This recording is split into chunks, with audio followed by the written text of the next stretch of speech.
I want to thank everyone for coming tonight. As our policy, I just want to thank our sponsors, which is Epson, Archive Magazine, Pro Photo Daily, American Photography, Photo Shelter.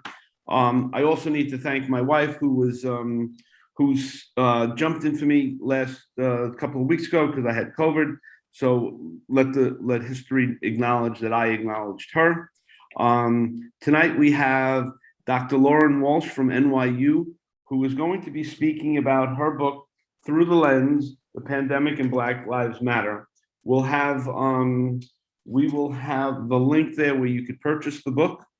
And for me, it's sort of an easy night, as we're going to let Lauren take over the show. And we have two terrific photographers with her, Joshua Lott and Rodrigo Abd. And Lauren, it is all yours. Thank you so much for being here. Great, thank you. Thanks, Frank. Thanks everybody who's joining. I'm going to go ahead and share my screen so we can look at pictures instead of me. Let's see.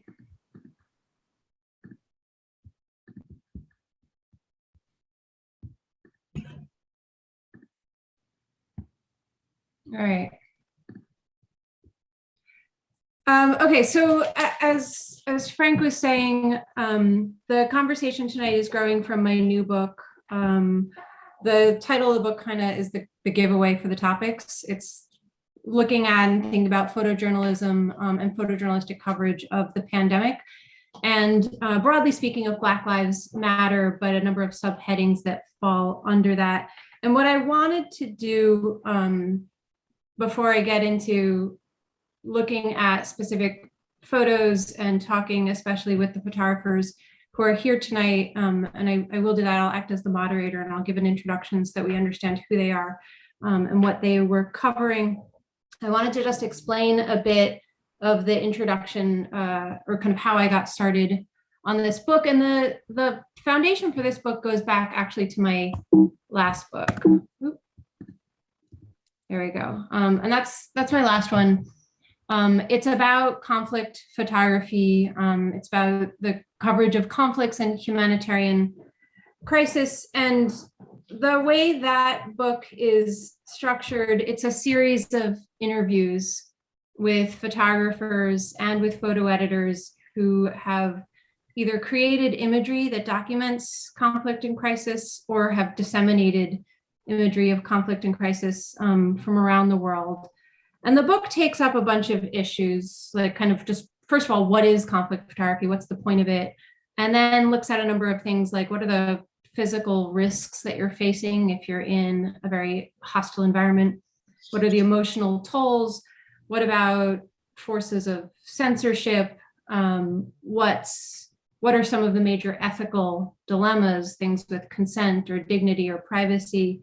And what is the value of an image today in the age of image saturation? So that's a lot of what that book was tackling in these kind of very heavy kind of conflict spaces or life and death spaces. And I organized it as a series of interviews for a number of reasons. One is that I didn't want to be the academic and scholar and cultural critic who writes a 300-page book that kind of just talks at the audience. I don't necessarily find that the most productive way to engage with my audience. And what I really wanted to do was to create a very accessible body of voices. So this allowed me the opportunity to have a plurality of voices speaking in one volume. I think it makes for a very engaging reading. In some regards, you get to sort of vicariously not be there with the photojournalist, but to hear through their words what their experiences on the ground have been. And so what I did with the new book is a very similar format.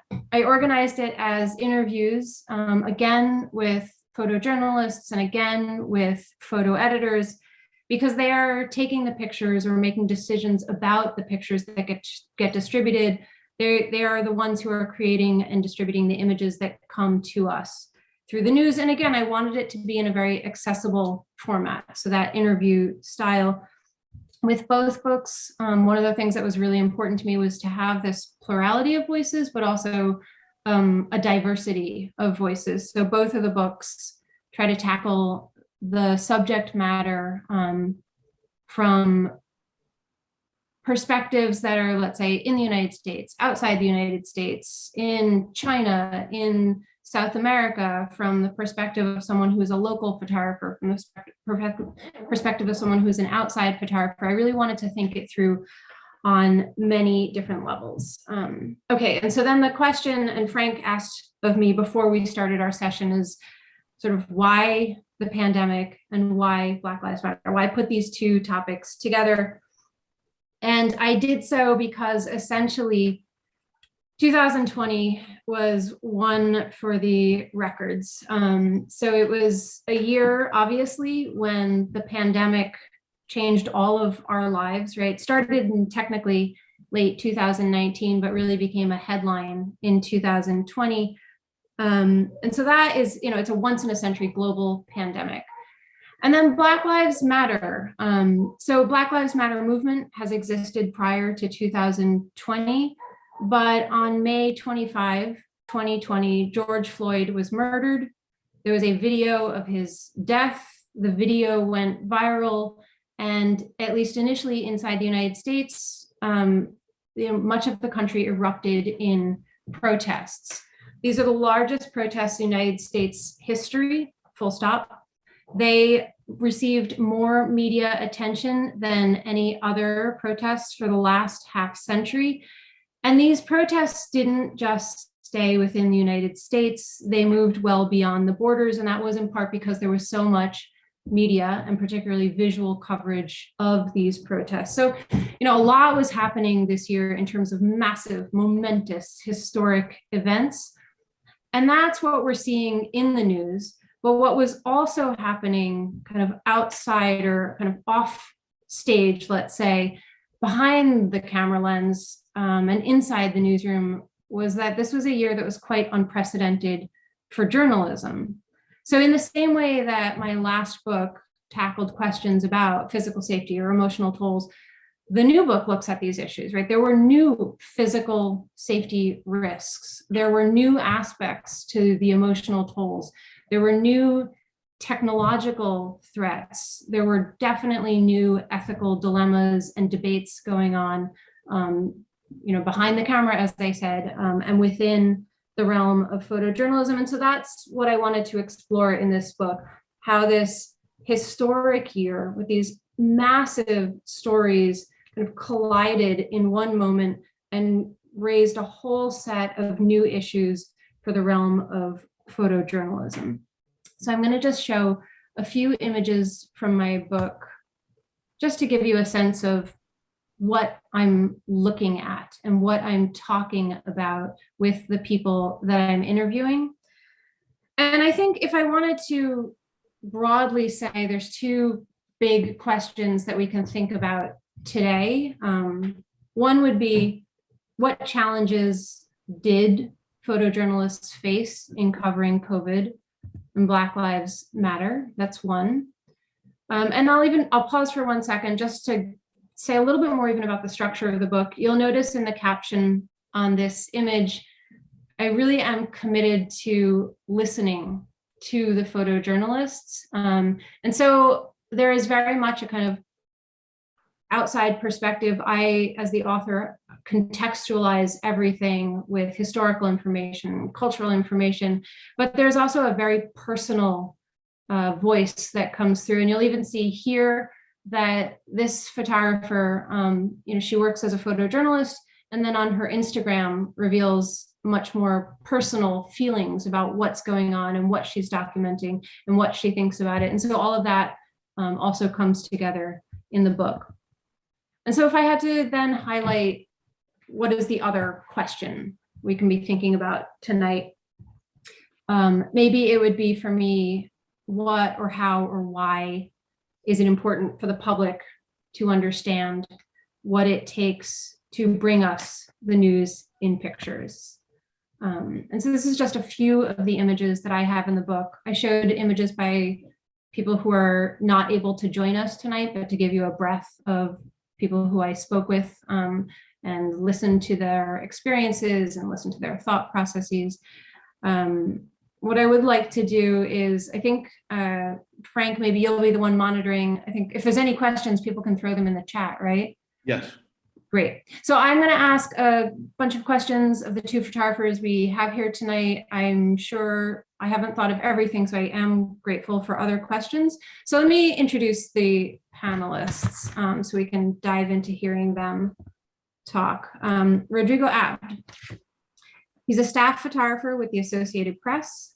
He has covered upheaval in Bolivia, gang violence in Guatemala, natural disaster in Haiti, conflict in Libya and Syria. He has embedded twice with US troops in Afghanistan, and he is just back from Ukraine.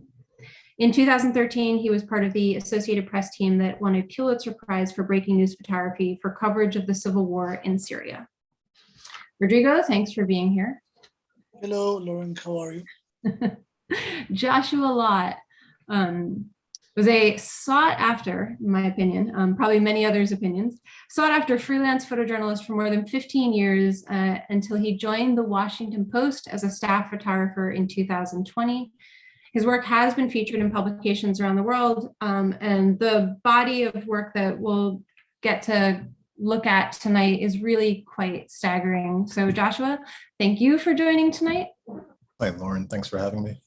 Of course. So yeah, I'm excited to have both of you here. I think before I dive into questions, I tend to open talks and panels with just a note of caution that the photographs that I tend to work with, because the coverage is, whether it's actual conflict zones or crises like a pandemic or Black Lives Matter or endemic racism, the photographs can be very heavy in tone, even when they aren't overtly graphic. And so I like to give the heads up. I also just like to ask that questions that come in about them are respectful, not just because somebody here may have lost someone to COVID or been on the receiving end of police brutality or racism, but also because, as I hope we will just get a chance to hear about and discuss tonight, the photojournalist who is covering these stories is not a machine or an automaton. They are part of the story in some ways, and they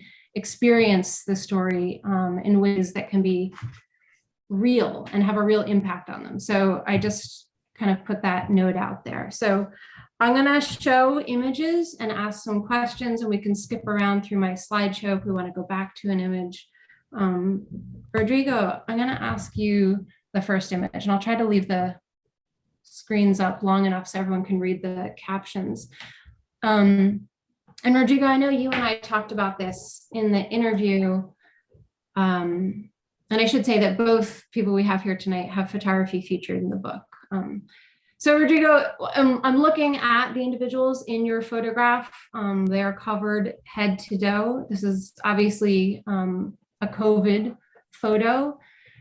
And I know that you talked to me about how you had to dress and what maybe modifications you had to make so that you could still be approachable to subjects, right? Like, can you dress like this and get close to people? Does it just scare them away? So in a broad sense, what were the safety issues that you were faced with in covering the story of COVID in Peru? Well, it was really difficult to know what to do, how to cover. We were like trying to adapt every day, listening to the news, trying to find out how to protect me and the reporter that we work in those days. I remember that we were trying to find the correct mask, trying to have these proper,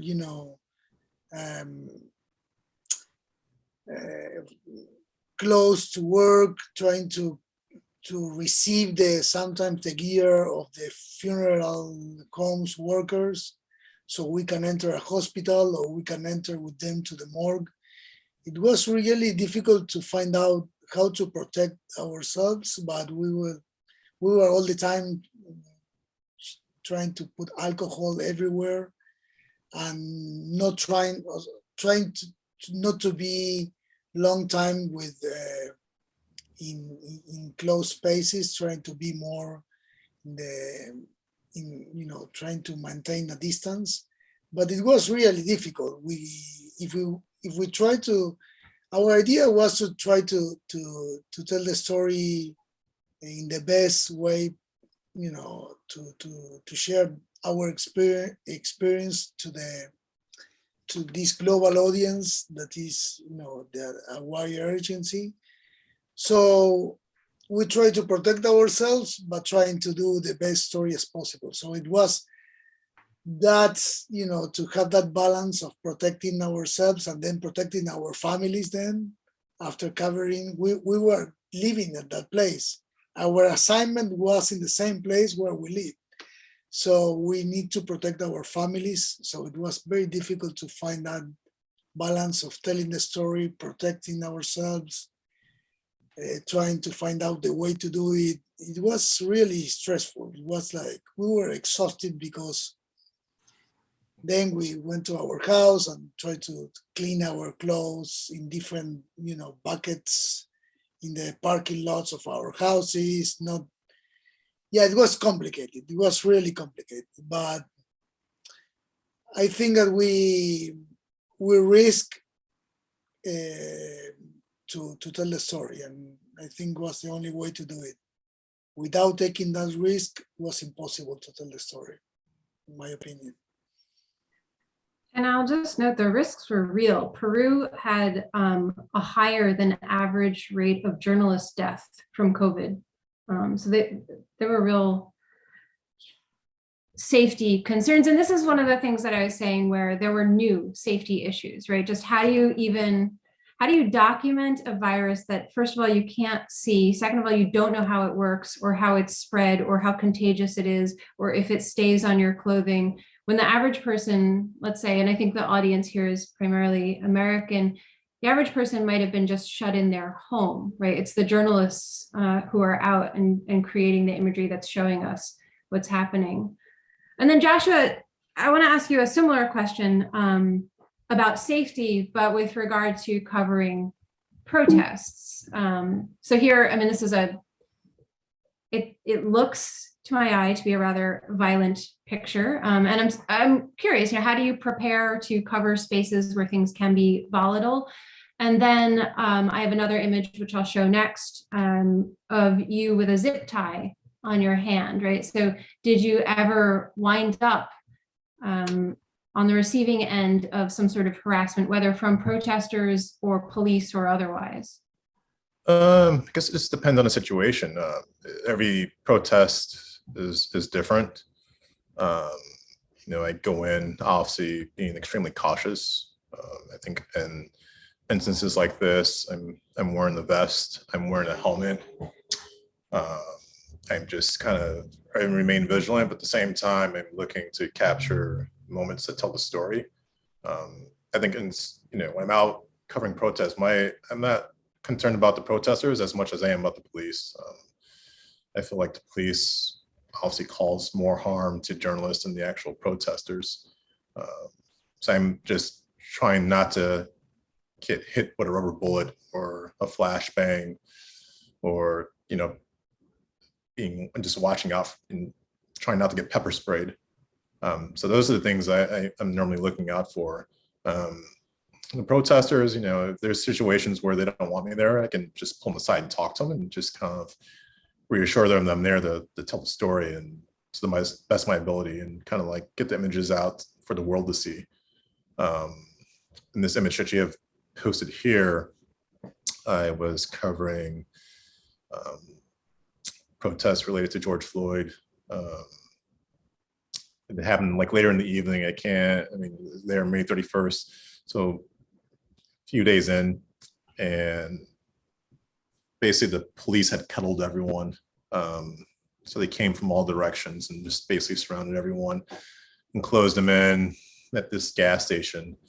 And they just started making arrests, including, some of the journalists. And so they detained me for a while, about a good 5, maybe 10 minutes, if that. And I basically just had to, I was pleading with them that I was a journalist and, I wasn't a protester. I'm just there to tell a story. And for the first, 5-6 minutes, they were ignoring me. And then the higher ranking officer walked by and, one of the other officers was saying, well, he's a journalist. What should we do? And he was just like, well, he's a journalist. You should let him go. But a lot of other journalists weren't that fortunate. A lot of them, got locked up, detained, went in for the night. Some journalists were hit with rubber bullets in the eye. So, I was fortunate this time to not be injured or taken into jail because it's happened to me before. So, yeah. You want to tell us about those other times? Yeah, sure. The 2012, I was covering the NATO protest in Chicago for Getty Images, and I was walking with a couple other photographers, and I kind of walked off because I seen a younger guy getting beat up by the police with batons. And so I walked down to go document, what I was witnessing.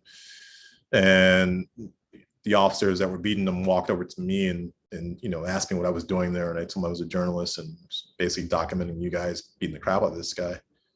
And they, told me to leave. If I didn't leave, I would, basically get beat up as he was. And sure enough, they walked away and they went back to beating them. And maybe about 5 minutes later, they came over and grabbed me and they tossed me down on the ground. And I had about 8 different police officers over me, just like beating me with batons. The officers removed my eyeglasses. I wouldn't be able to identify the officers. They took my cameras and just basically blatantly slammed them to the ground, destroying both cameras, and then eventually picked me up off the ground. And the higher ranking officer there said I should be charged with mob action, even though it was just me. And they eventually, took me into custody. Fortunately for me, I had a second pair of glasses. Normally in situations like this, when if I'm in the protest, I'll bring a second pair of glasses just in case, the ones I'm wearing end up being damaged or, they slip off my face, whatever. But yeah, they took me in, they processed me. The Getty Image had their attorneys come out. Mickey from the MPPA came out and got me out. And so that was the whole process. And that was quite an experience. I think early on, the attorneys told me I had to, just stick it out for a while because they were trying to charge me with mob action, which is a federal offense. And if I had a federal offense on my record, then, any of the politics I was covering, during that time and all the politics I've covered since then, I wouldn't be able to cover anymore, just because Secret Service wouldn't, allow me to with a federal offense. So they had it reduced to a misdemeanor. And so, and eventually they got me out of jail. I think probably was in lockup for about a good 8 hours. Yeah. And then I went through the whole process of going back and forth to, to court, and eventually the charges were dropped. And then I filed a civil suit. I have a question. Both of you, have traveled the world covering different, war and protests and on and on and on. What is the difference emotionally for you guys to be in your home countries and see this field, see the protests, and then be a victim? Or, what is the view? Is the view different for you being home versus being away? I can't necessarily say I covered conflict outside the country, but, just being home and just the fact that I've experienced, just having my ass kicked by the police, it's a story that I have to tell, and it's a story that I'll continue to tell, especially when, I'm in situations where I'm able to meet the family, and just given the situations that, they have to deal with on a day-to-day basis after they lose someone to police violence. And that's a story I have to continue telling. And that's a story that needs to be told. And when it comes to covering the protests, it's part of the story, that's what comes with it. Because I think obviously people are fed up what's happening around the country when it comes to police violence. So yeah, it's just And I think when I'm out there, I try not to think about what's happened to me in the past, because I don't want that to interfere with my work and the way the way I cover it.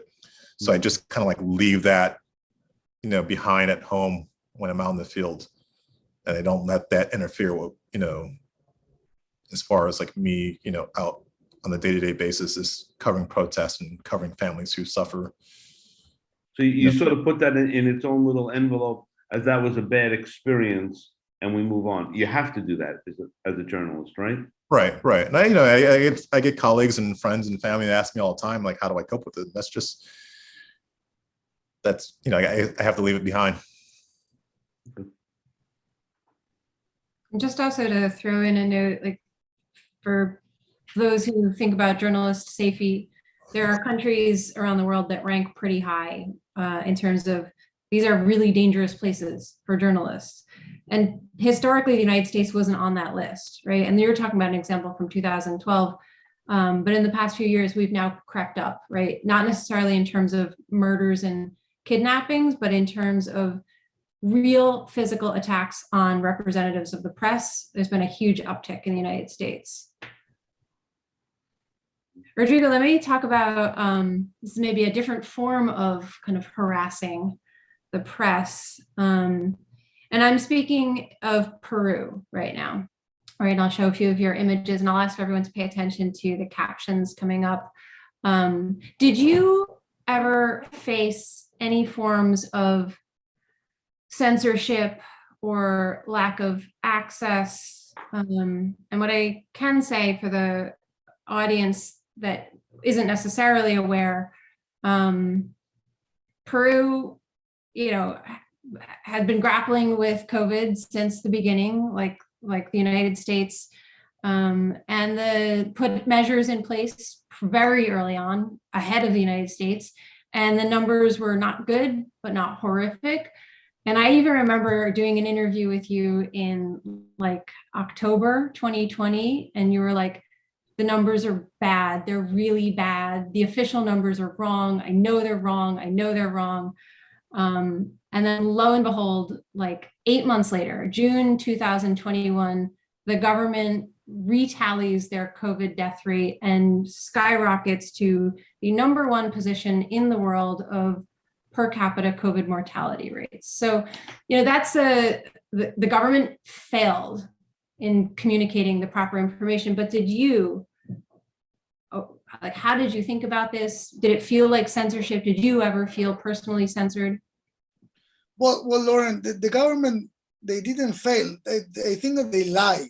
They lied to the, they lied definitely, because the numbers were so clear for us in the ground that it was impossible to, and there were rumors that the government was lying, but because everyone was trying to save their lives or trying to fix their lives in such a chaotic environment, and the government was in such a big deal, trying to save like the lives of people in hospitals, without beds, without medicines.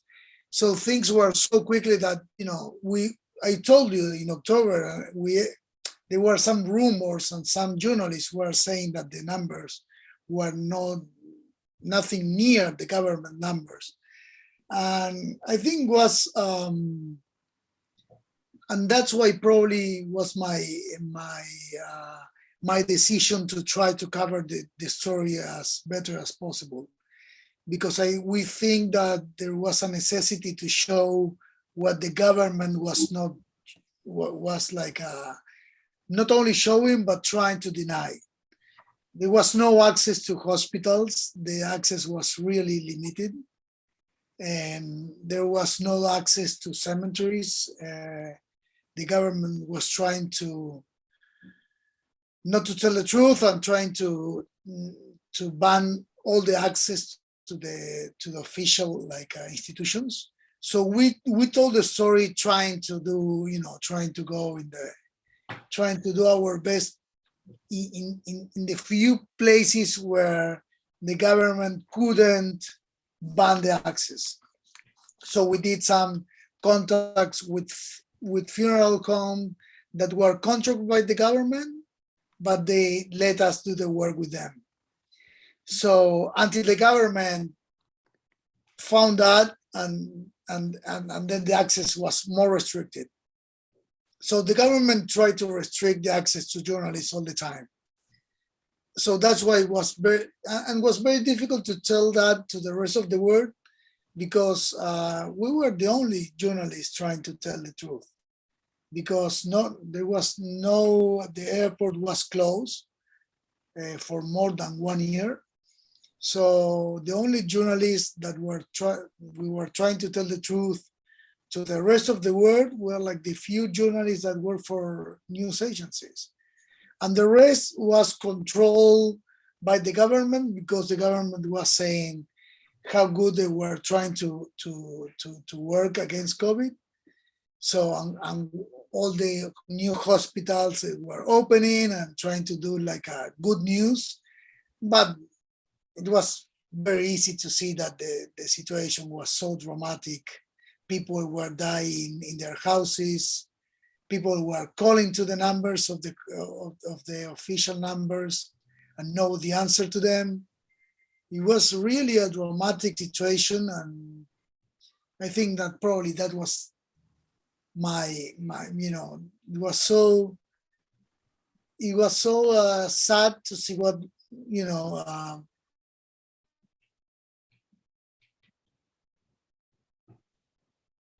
I think Rodrigo froze. You froze for a second there. This image is so powerful. It is just striking.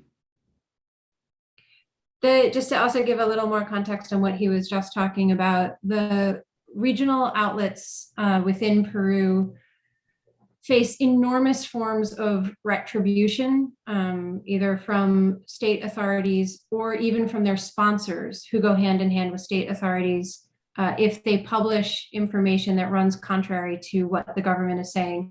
So it really was dependent on a few journalists working for international outlets, which is why it's important that he was affiliated with the Associated Press.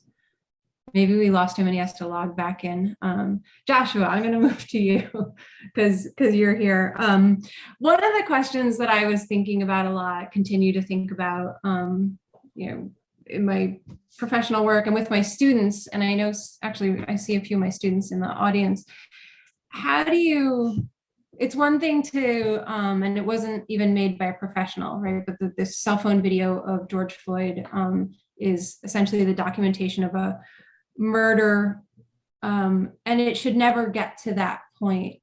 How do you, is it possible with the camera as your tool, is it possible to show us structural racism, to show us that there's a problem in this country before it escalates to the point of murder? Yeah, I mean, I can drive around West Side Chicago, or South Side Chicago, West Side Chicago, and kind of just document and show you, the black guys is kind of like sprawled out against, unmarked police cars. They're being patted down necessarily for no reason. And I've experienced that before. I mean, I think if you just even looking at, what happened in Graham, North Carolina, I think was it 2020, as they were like walking to the polls, and you have a group of protesters who are just, walking to the polls to, get people out and to remind them to vote, and they get pepper sprayed for no reason. I mean, I think that shows, everything that's happening as far as, structural racism. Do you think it takes the more sensational image for people to pay attention? I feel like it's the point where you would have to show the images for people to pay attention, because I think, thing is, we obviously Black and Latino people have been talking about it for a long time, and when the camera is not there, they talk about instances that have happened. But I think once you see it on whether through a still image or video, I think people have a tendency to think differently and respond differently about it. You take the George Floyd video, for instance, that just sparked protests all around the world, not just here in the US. I mean, we're talking about France, we're talking about, London, I think maybe Morocco. So it's just, it just had this kind of domino effect where people all around the world are protesting. I'm in Haiti, covering the assassination of the president, and there's a mural of George Floyd in Port-au-Prince. So it definitely has an effect, especially if it's up front and center and you have it documented on some type of video or still image. I think we have Rodrigo back. Yeah, he's back. Yeah, I'm sorry, my computer is like.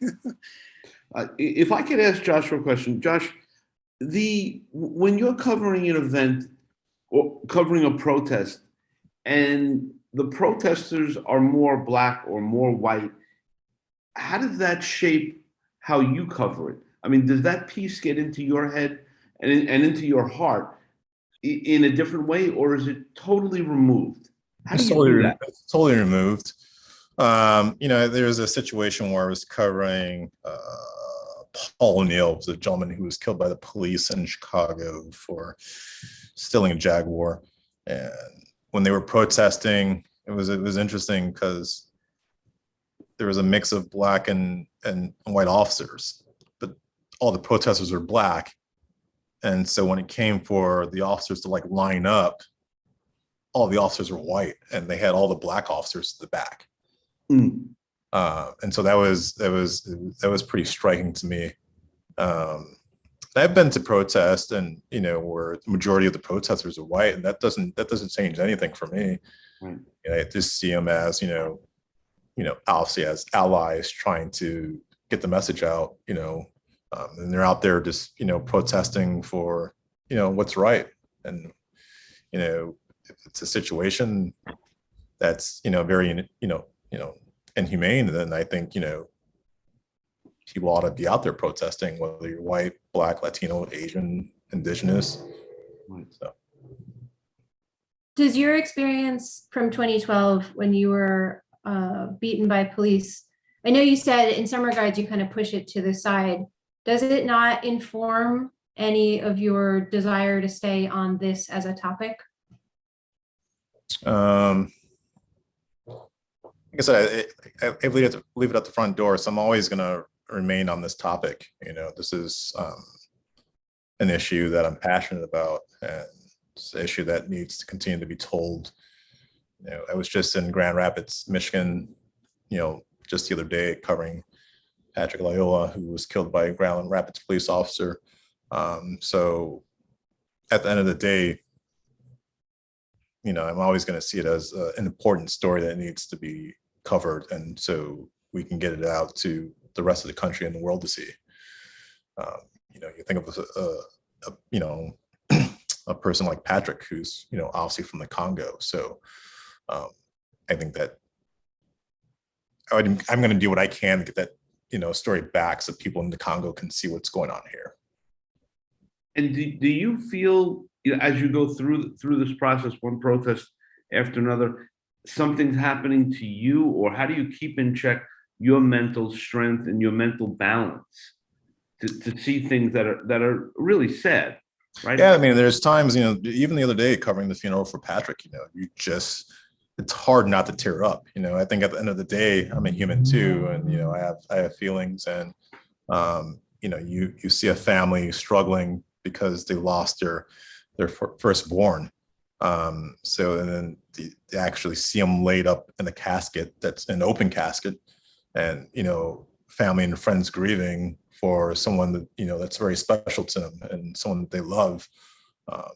Here in this picture that you see is just his mom and his dad in the living room of their house in Lansing. They lived in Lansing, and Patrick lived in Grand Rapids, and so he worked out there and lived out there, and on the weekends he would travel back to Lansing to see his family and support them, and give them money to help out with everything.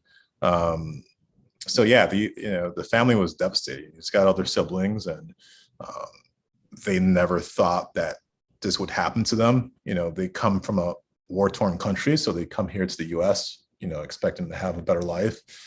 And then, at the end of the day, they have a son who, gets killed point blank range by a Grand Rapids police officer in the back of the head as he's like facing down.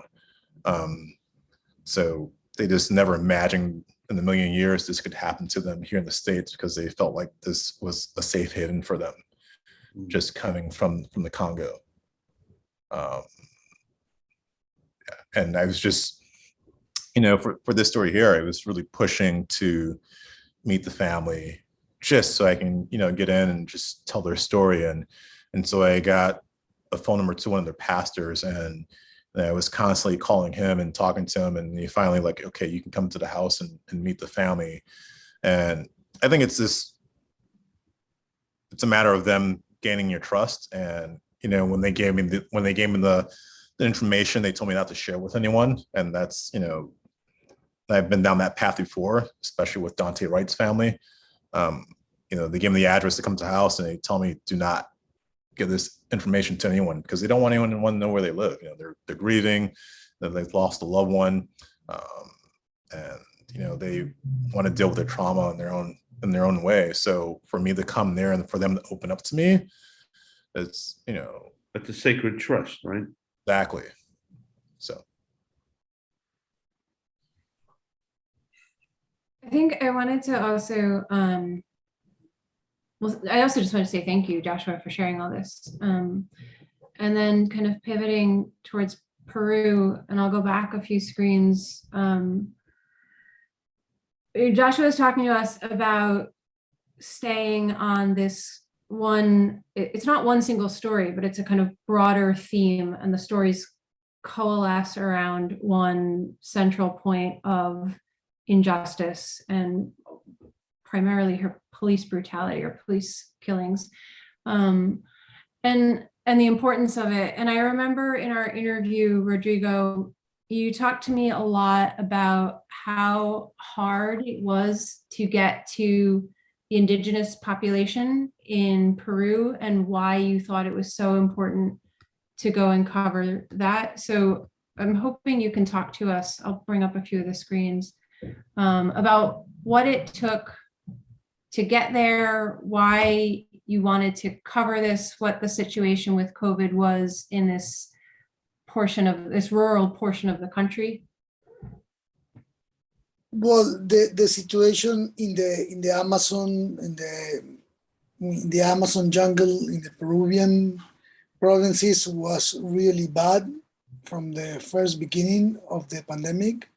The problem was for us that it was impossible to travel within Peru for the first, I think 3 months, because the provinces were all closed, even for the people that live in the provinces. So for us, it was very difficult to cover, but we had information about how bad it was. You can imagine that if in Lima the situation was bad, that is the capital, in these provinces like Pucallpa or Iquitos, these are places that you can arrive only by airplane or sometimes by boat. So it was very difficult to cover. And so when we have that, when we have the permission to go, it was really, really dramatic, because the hospitals were totally collapsed, and people, even there were no doctors, there were no medicines. These are very poor cities, and what we realize is that the COVID hit in a really bad way the places that were not prepared to deal with COVID. Plus, you can see how people travel from one place to another. Everybody travels in the same boats, so it was really impossible to have any distance. people lived and worked and buy in those markets, in the markets where this boat is arriving. So the COVID was like spreading like very, very fast in those communities. And it was very difficult for the state and for the doctors to try to deal with that. And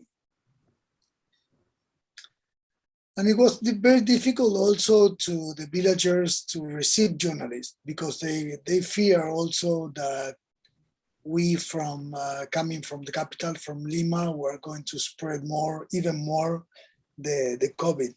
So it was very difficult. We had to convince the leaders of the communities that we were not, that we did the test before arriving to the communities, that we only wanted to tell the story, that we are not going to do any bad things to them. Everybody was really scared about receiving journalists, receiving doctors. So it was pretty challenging to tell the story in the provinces, but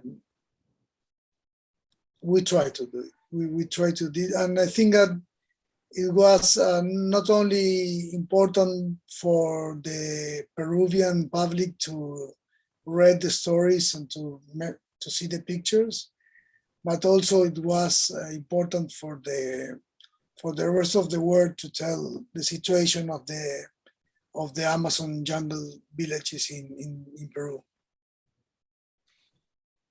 Touching on one of the topics that came up before, Rodrigo, I think you said this, but I want to hear a little bit more about it. I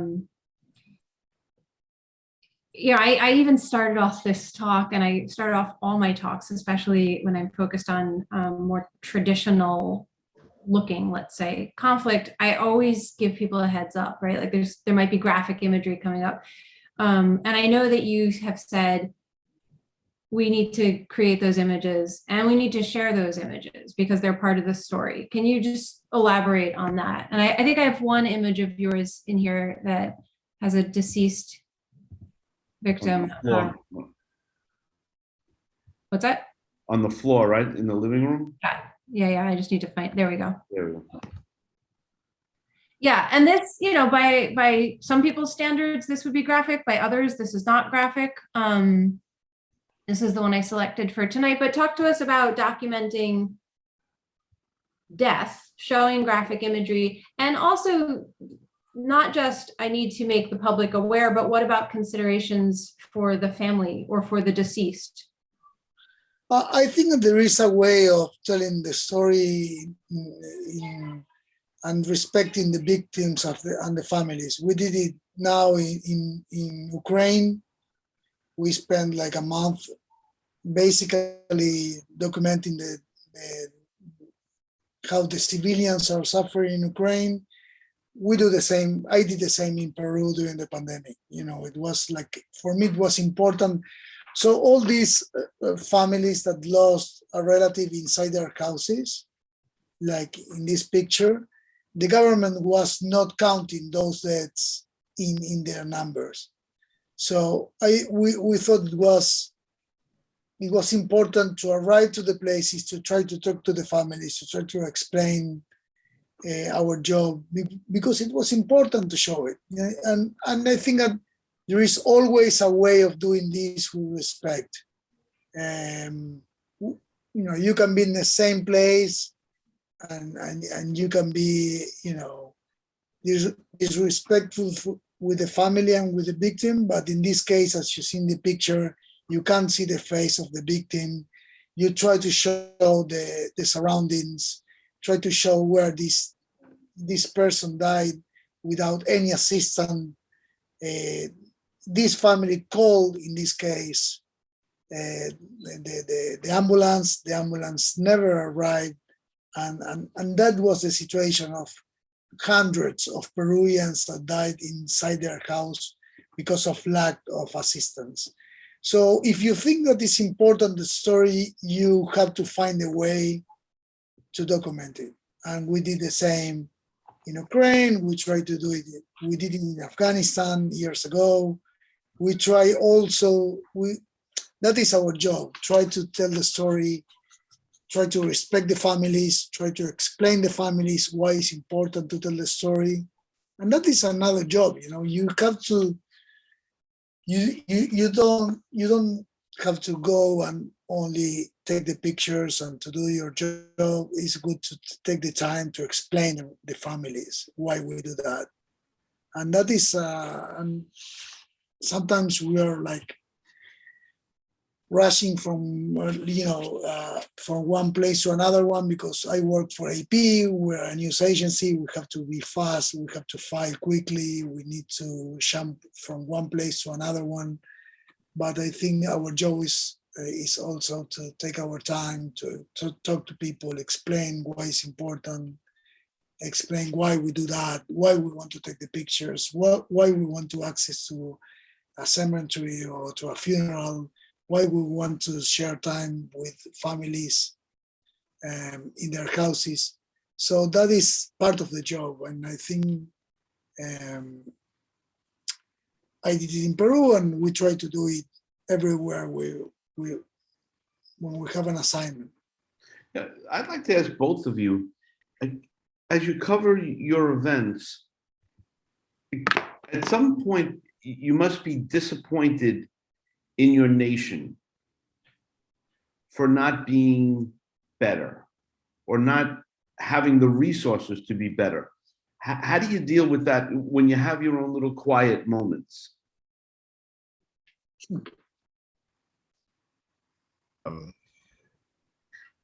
I think when I have my own quiet moments, I, normally, obviously, given, what I cover,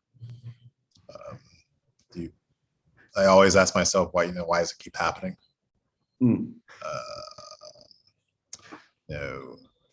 Why, last week I asked myself, like, why did Patrick get shot? What did they do to trigger the officer to shoot him in the back of the head as he's laying face down? How, in my eyes, I feel that it wasn't necessary. There was other scenarios, the officer could have used to. I think at one point the officer had an option to put handcuffs on him, and he didn't.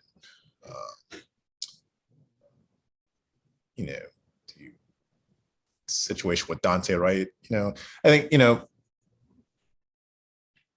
both of those scenarios, Dante Wright and Patrick, they could have just let him drive off, because you've ran the license plates, you have their information, and I felt that they could have showed up to the house at a later time and approached them individually, and if it was one of those things where they need to arrest them, and just arrest them and take them to jail. But I think when I'm sitting at home, then when I tell you I'll leave everything at the door, then it all kind of like comes back to me, because obviously I told you that I've been in the situation before, and so you think I think could this had happened to me before? I mean, obviously I was fortunate to be able to get up and just they lead me away to jail, but and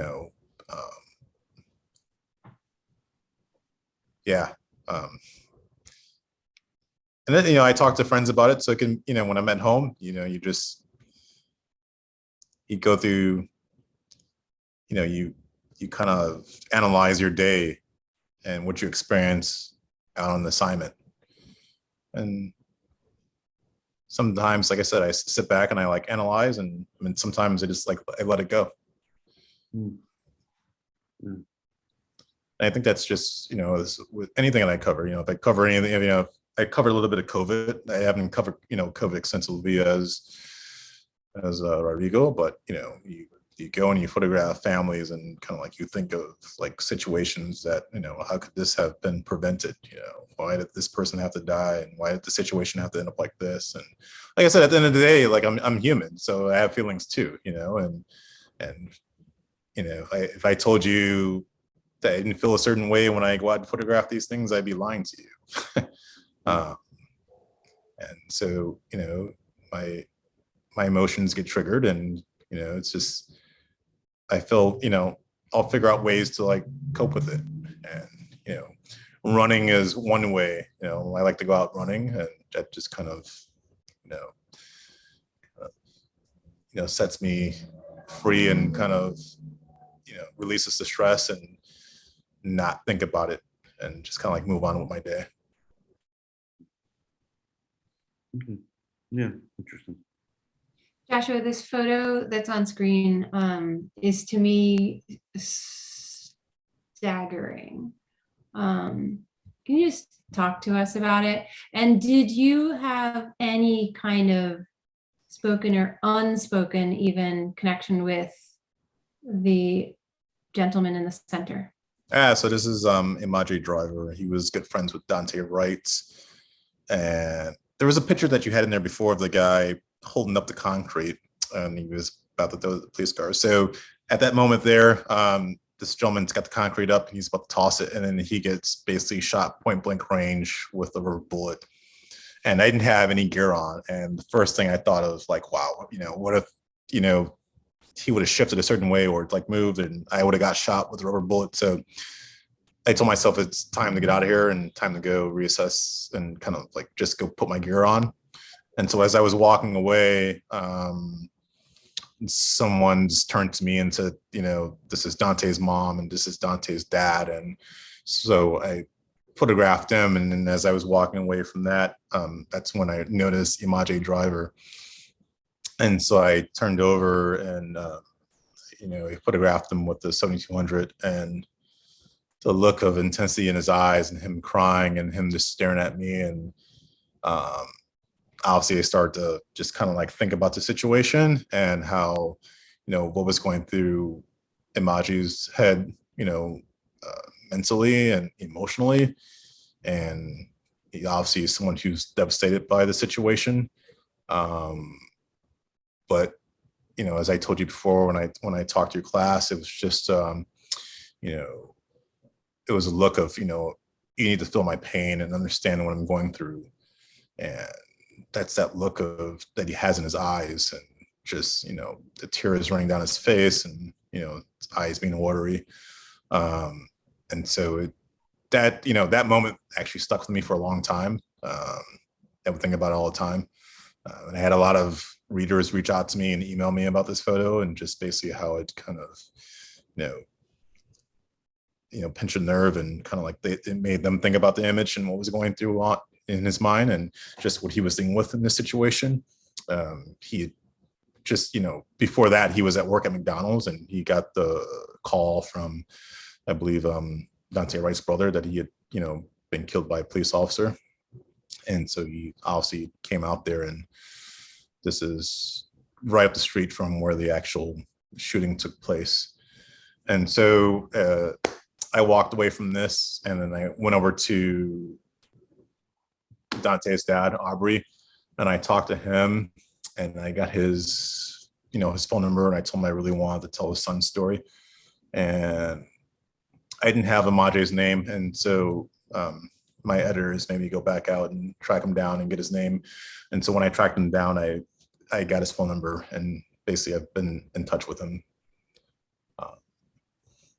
Yeah. And with the whole trial for Dante Wright, I was there for the whole trial. The family invited me to their home, and they invited me to come cover the trial.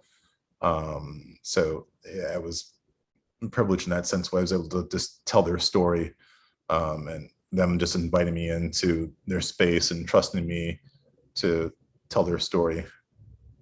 I mean, this is some of the ways in which, Frank, to go back to the question you pitched to me, like, why did I put these two topics together? And now we have these kind of parallel stories of horrific situations, but gaining trust through kind of quieter moves in. Rodrigo, the way you were talking before about there's always a way to do it respectfully, and it's also very important to explain to the people you're documenting what the role of the journalist is. I was wondering if in that same kind of reflective capacity, if looking back on, I mean, it could be kind of anything broadly, but if we want to say specific to coverage of COVID in Peru, is there anything you would do differently, right? With hindsight, with time, looking back, saying, I wish I had.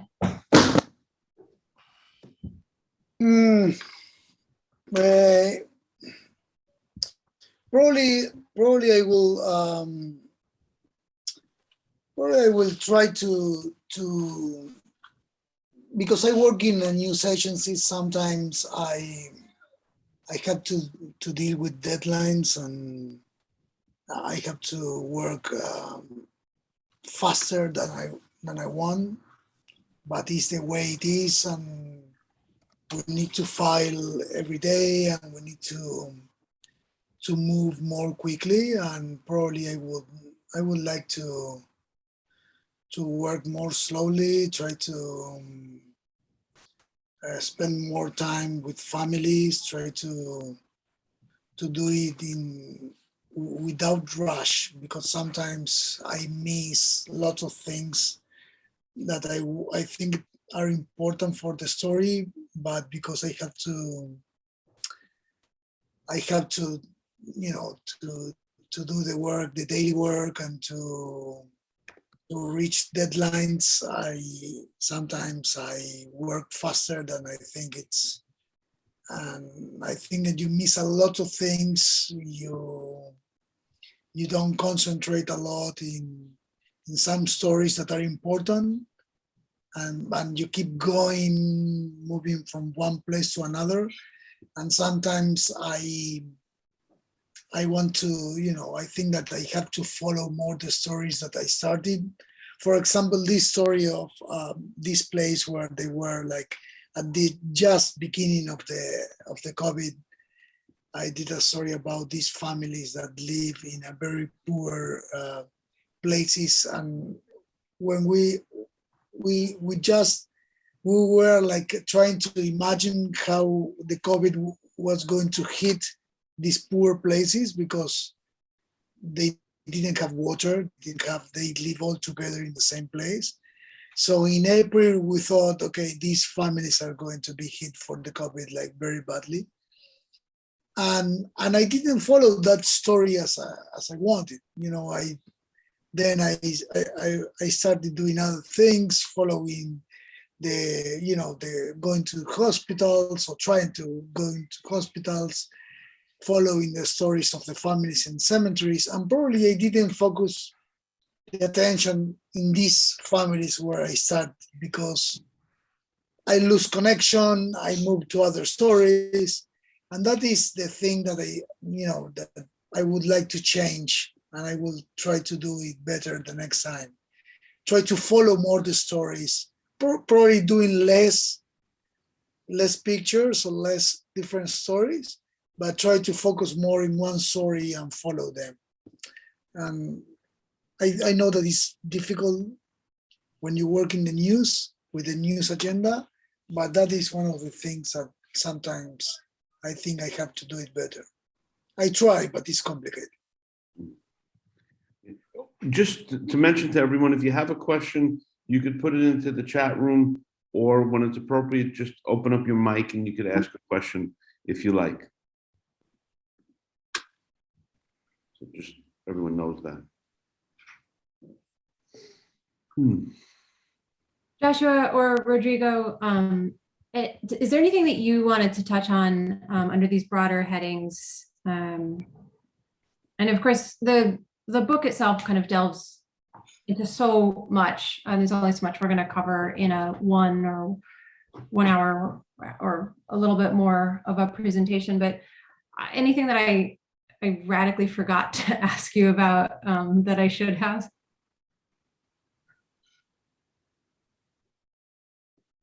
Oh, I can't think of anything at the moment.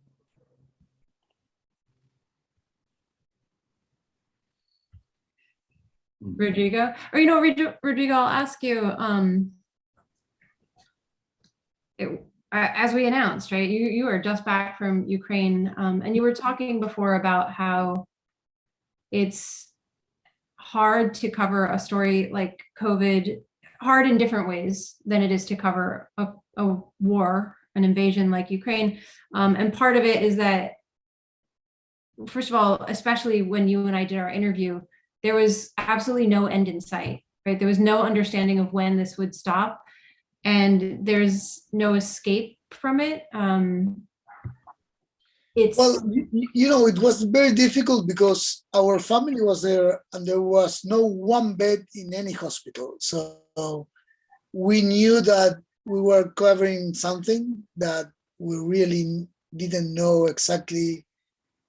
We were like learning how, the COVID was like evolving every day. And then we were clear because we were all the time going to hospitals and all the time trying to find out the story that if we got COVID, we were in a real trouble because the system was totally collapsed in Peru. We didn't have like any space in any hospital.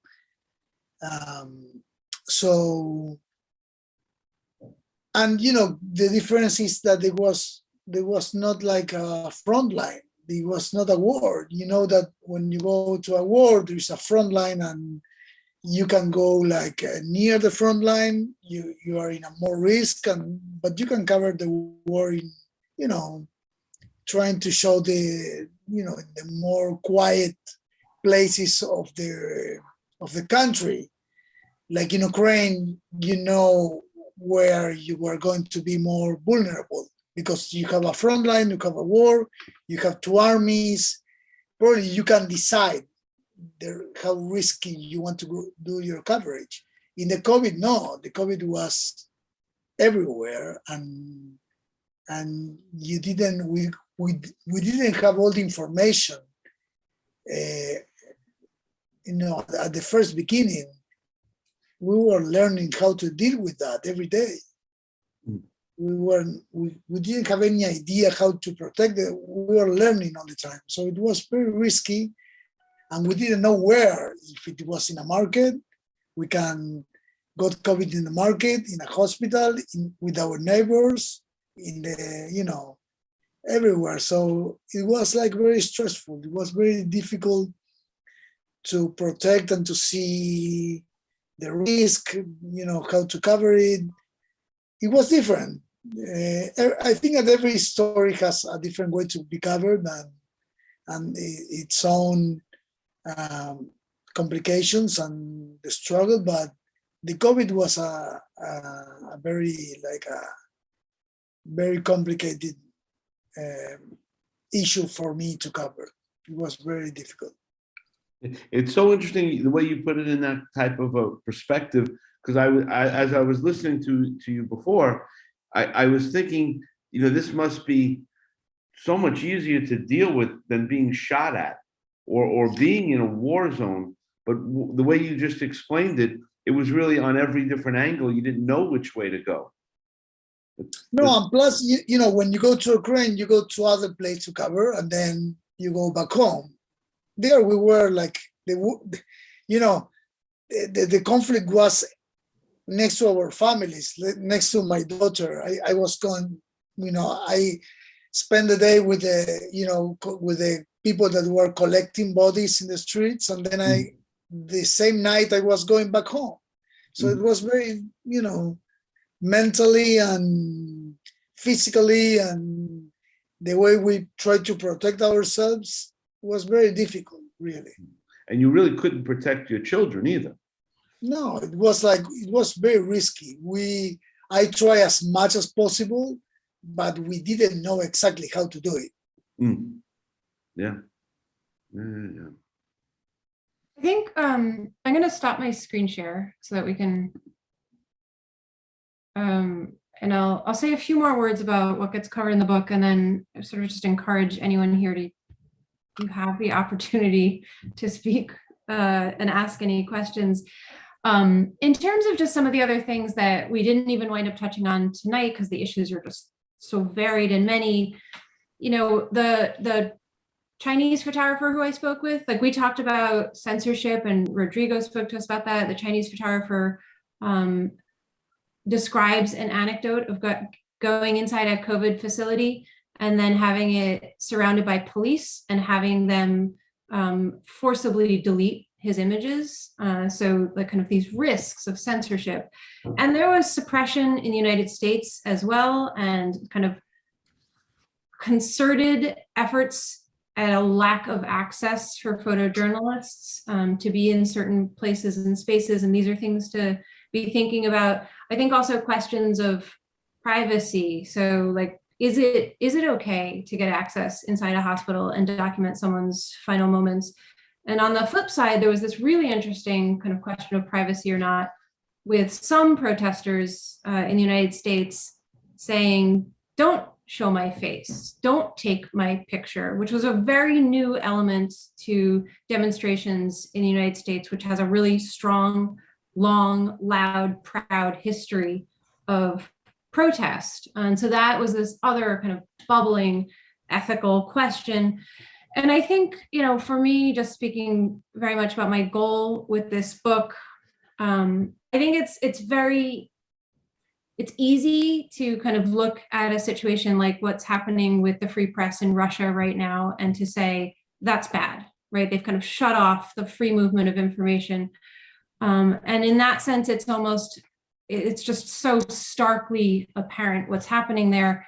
But this kind of action against journalism is actually happening much more broadly around the world. And it doesn't necessarily always rise to the level of what is happening in Russia, but what could be termed smaller scale threats against journalists start to add up.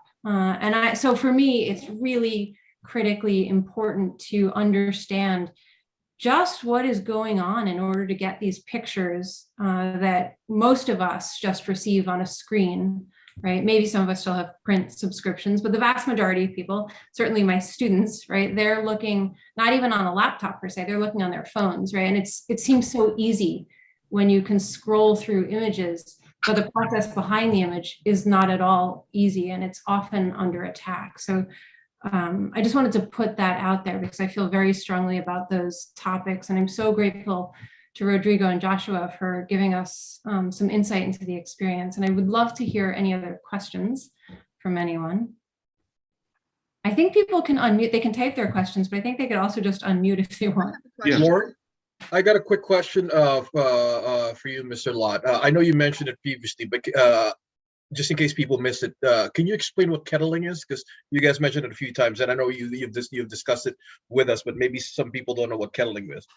Yeah, so if the kettling is, the protesters will be in one location, and then all of a sudden the police will come from every direction and basically trap the protesters and arrest them. So say, for instance, if the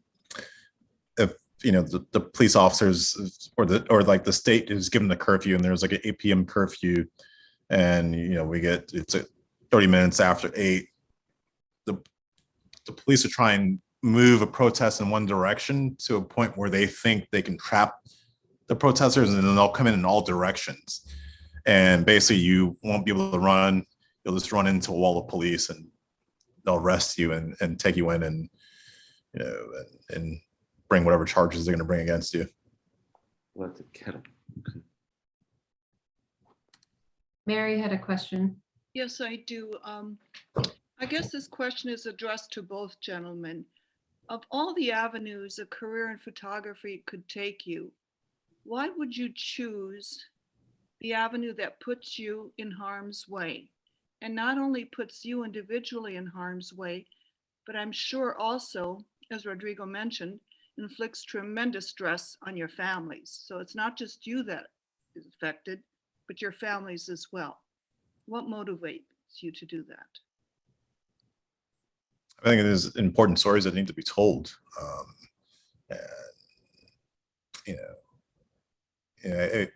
I grew up watching the news, and there's always stories that were important to me, and I was always curious as to what's happening and how we go about solving these situations. And I think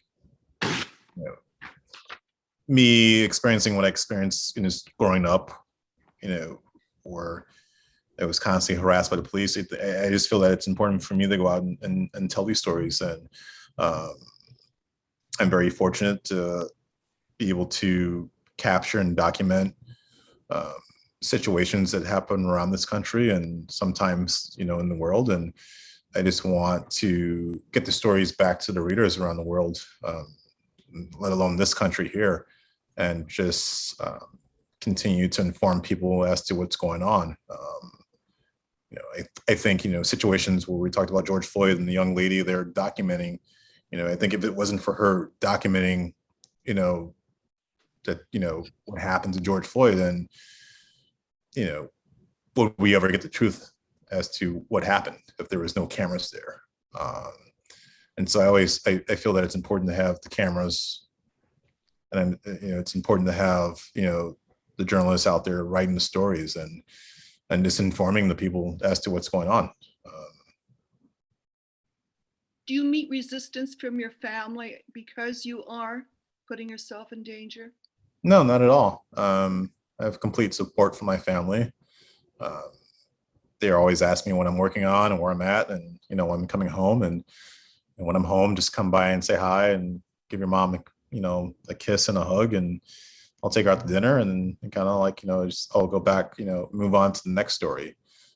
I think she understands the importance of it. I mean, she is the one, my mom is the one, my dad is the one that had me in front of the TV watching the news when I was growing up, and, reading the paper and listening to, news radio. My grandmother listened to news radio, so they all understand the significance behind it. But no, no one within my family or none of my friends have ever questioned me as to why I do the job that I do. Well, I want to tell you that my mother always tell me why, because I have some colleagues that my mother knows, and they go to cover the Olympics and the Winter Games, and she all the time told me, why you don't go to those places, they're so interesting. Why you don't go to, to take the pictures of animals in a good, nice places, or you go to the World Cup to see the soccer games. Yeah. but yes, I think that we have the support of our families, because without that support, I think it's almost impossible to do this job. And I think that they also know that for us it's so important to do this job and to tell these stories, because they know that for us it's very important. So even if they are they are worried about me all the time, and my daughter is all the time, hey Dad, when you're coming back? They ask. I try to be in touch with them all the time, even if I am in Ukraine or in Haiti or in Afghanistan.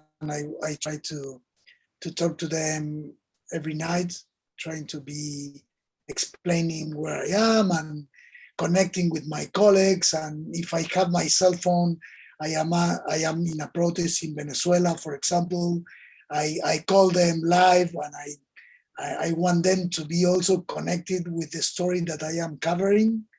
So if they speak in Spanish in Venezuela, they can talk to them. If not, they try to talk in their language. And for my wife or my daughter or my mother, it's also interesting to see how people live in other places, so they understand why for me it's important, and why it's important to tell the story for the rest of the world.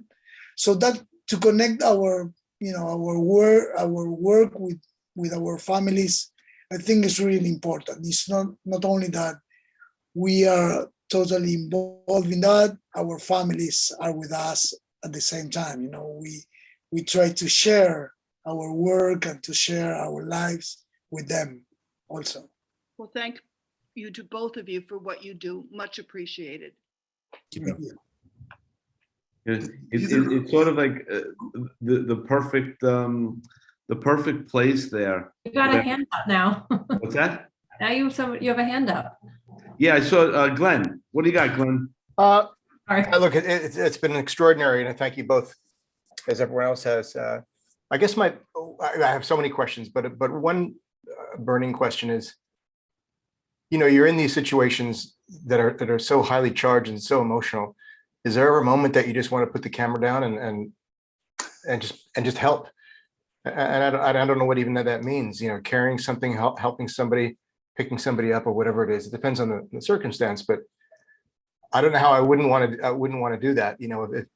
If there was a way that you could. And I guess capturing the images perhaps is just as important in that moment, because then it wouldn't be caught and it wouldn't be able to be shared. But I just wonder how you're not wanting to just jump in and do something, even if it's a small thing. I think that we all do both things at the same time. We are not robots. We spend time with people. We help them when we can. We try to document the stories, but also be part of the story also and try to help people. I think that there is not a conflict of you do your work or you help. You can do both things at the same time. We're humans, and we live the stories very with strong feelings also, because we spend time with people and we try to do our best. And I think that we can help. For example, now in Ukraine, I took some pictures and I received so many emails from all over the world, from people that wanted to help these families. And they receive a lot of help. I try to connect them to see how the help can reach the families at the end. And we were very successful in some cases. So it's not only that we think we are doing important things like just telling the story for the rest of the world, but also because of our pictures, families of victims receive direct help from other people. So, and if we are I remember covering the migrant caravan from Mexico to the US and trying to help the migrants also. If we have some water, if we have some food, if we can help them with our car to reach the next point, if we have some space. We are humans and we try to do our job. Our job is not only taking pictures, it's like helping as much as possible also. Oh, thank you. That kind of clears that question up. Thank you. Yeah, I think just recently I was in Mayfield, Kentucky, tornado that hit there, and there was I believe it was a gentleman. He was from Atlanta. He just came out with this truck and his grill, and he was cooking food for everyone, and just kind of like just donating food to people that needed it. And so when that story ran, there was people that reached out to me and the reporter asking for his GoFundMe so they can donate money so he can continue buying food to cook for people that were devastated by the tornado. So, and in ways like that, people reach out and they'll really want to help out and just give a lending hand, and that's just one of the ways through photography that we're able to help people. Actually, I'm glad to hear that from both of you in a way, because earlier we were talking about everyone is looking at things on their phone, and it's just so easy to swipe to the next story, in a millisecond. It's nice to see that the impact of an image, the ripple effect can then live on, after the image is, the scene, like you said, people are looking for those people to see how they can help. So I'm thrilled to hear that. And also one advantage to the digital landscape when you're looking on your phone is you can, with a click, connect to the journalist, right? So it actually facilitates that process. Makes sense. Beautiful. Any other questions or not? But so the lesson here is always listen to your mom. And the I lesson love you the most. books. Yes. We have all the information in the chat room about the book, and if you don't have it, anyone can always contact me. So I can't thank you guys enough for coming in and presenting and sharing, shedding some skin, so to speak, and letting us into your world a little bit. And we can't, as you can imagine, all of us can't tell you how much we appreciate what you guys do all the time. And it's certainly not taken for granted. We need it. We need what you guys do. And your colleagues, right? I mean, we really do. So I don't really have the words to finish this, but I'm going to let Lauren finish it. No pressure. No pressure. I'm just echoing. Yeah, thank you to everyone. I enjoy these. Maybe sort of blend and echo of what you were saying about being able to interact. To understand how the journalist is not just standing there with a camera, right? People can interact with them. I enjoy these opportunities of being able to interact with audiences and to have conversations on the value of journalism.